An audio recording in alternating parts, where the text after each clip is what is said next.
Welcome to Mental Stillness. My name is Derek, and I'm excited that somehow you stumbled across this podcast. One of my goals when starting this podcast was to bring mental health conversations into leadership circles. I have two goals in talking about these various mental health topics. The first goal being education, and the second goal being empathy. So let's start with me explaining the education part. I hear these topics talked about so much in everyday conversation, and I really think it's easy for the proper understanding of some of these topics to get lost.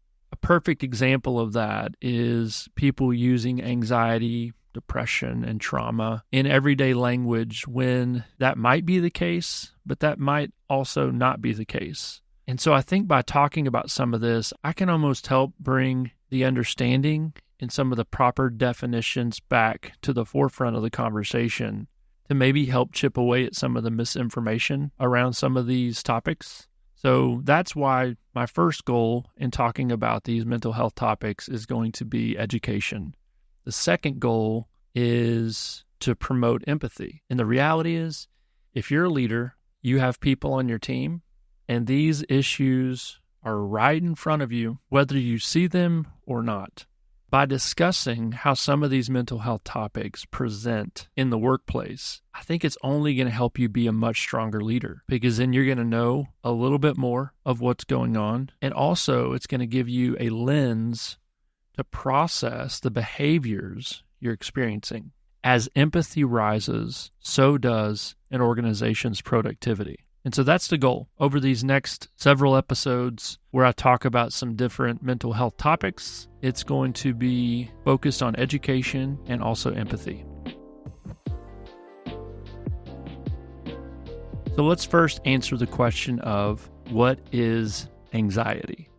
I am certain you have used the word anxiety and probably used the word stress interchangeably. It's so easy to do because it's one of the most talked about mental health topics there is. And I think this is a really good way to frame up the difference, because there is a difference with stress and anxiety. Now, I want to place a caveat in this that I'm taking some complex mental health topics and trying to communicate these at a high level, almost like an overview. And so there are more contextual considerations we're not going to get into. I might touch on some of those, but again, for the purposes of this podcast and giving general education, I'm going to be talking at a high level and taking some general approaches in discussing these topics. And so at a high level, at a general level, I think it's really helpful to think of stress being connected to external factors and anxiety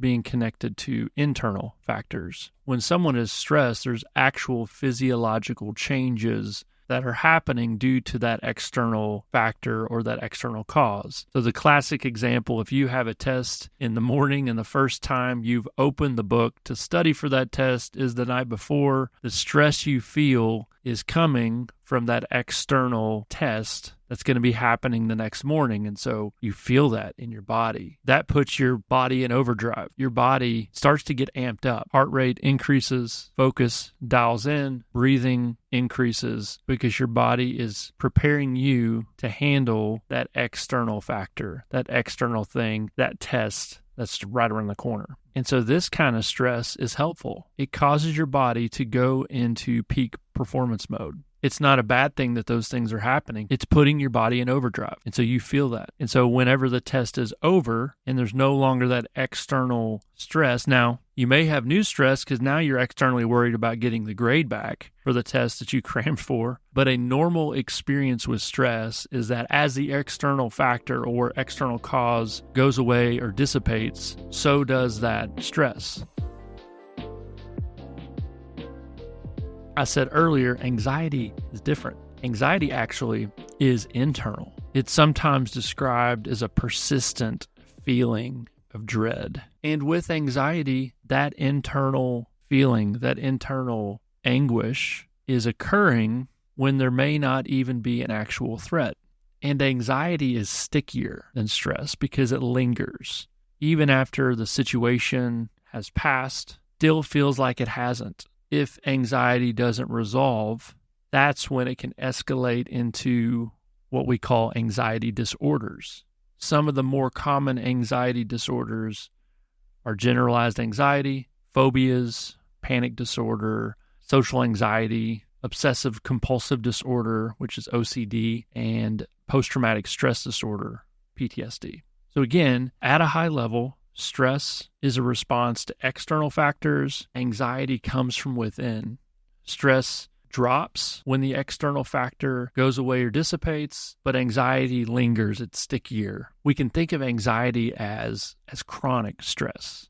It's whenever stress goes beyond the healthy parameters that's necessary for us to function. Like I said earlier, some stress is good. We need stress to get our bodies to peak performance.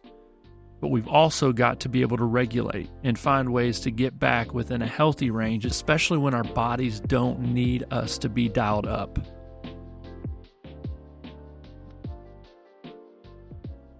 I'm a visual person, and so I want you to think of somebody in like a NASCAR vehicle. It's got all the logos and sponsors on the outside, and it's extremely loud as the engine roars. But this NASCAR is not on a racetrack. It's in a downtown setting in bumper-to-bumper traffic. And the cars all around it are just kind of crawling forward.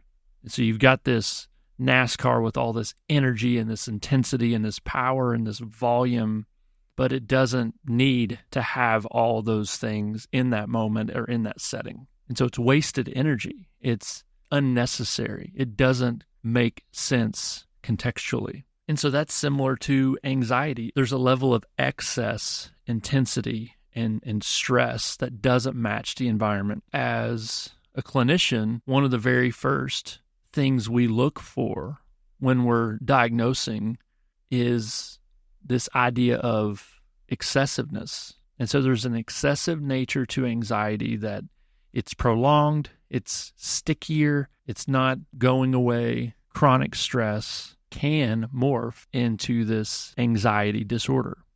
So the part of our brain that is sharpened with stress actually shuts down with anxiety.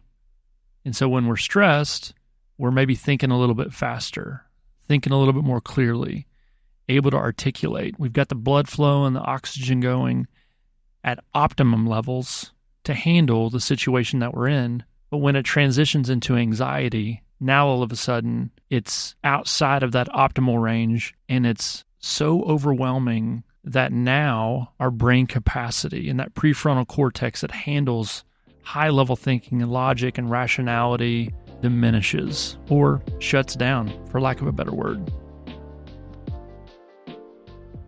So if you are a manager and you're trying to understand how to be more aware and more empathic with anxiety in the workplace, I first want to say it is going to look different for every person. And that's okay, because people handle and respond to anxiety in different ways. Some people hide it better than others, but some classic case examples of things that may show up would be disengagement. Maybe someone is a bit more irritable or angrier than normal. Maybe you see it showing up in a lower quality in their performance. Maybe in a meeting, you can tell they're not fully there.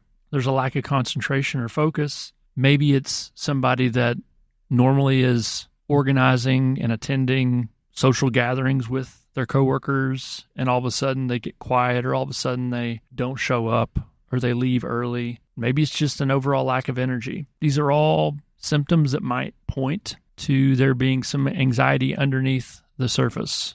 And it's not your responsibility to exactly know if it's anxiety or not. It should just pique your interest into maybe considering that coworker is facing some challenges or struggles that's worth exploring. I want to give you 3 best practices to consider when you're leading people who may be showing symptoms of anxiety. The first is participation over elimination. And what I mean by that is this: your role is to come alongside them, to support them, to encourage them. It's to participate in this journey with them. It's not to fix them. It's not your role. It's not your job to eliminate their anxiety. Leading someone that's showing symptoms and signs of some of the things I mentioned earlier, it's about participating and being there and letting them know they're not in this alone. And that in itself can go a long way with some people. Some people who have been isolating, who have been acting outside themselves, just having someone show up wanting to participate in that season with them can go a long way. So that's the first best practice. Think participation, not elimination. The second best practice is assume they have some solutions. I think it's really easy when you see someone acting outside themselves or struggling to kind of approach them like they need you to give them an answer. And that might come across as a leader going to someone on their team saying, hey, you know what? You need to go figure out how to fix this. There's the assumption that the person hasn't spent time thinking about this at all. That's probably all they've been thinking about.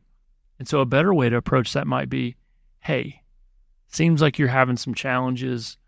I don't know all the details. I don't need all the details, but what are some of the solutions that you're trying? Maybe some are working, maybe some aren't. But what have you tried so far? Let's talk about it.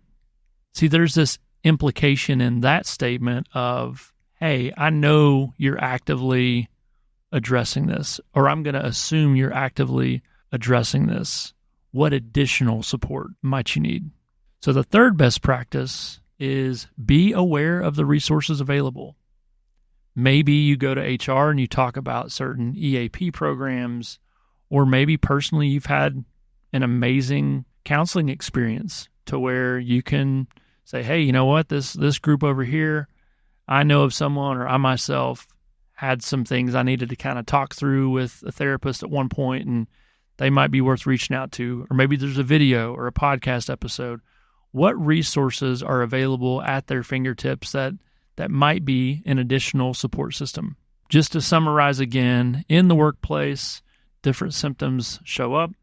I think for you as a leader, let's think participation over elimination, just to help you understand what your role is and what it's not.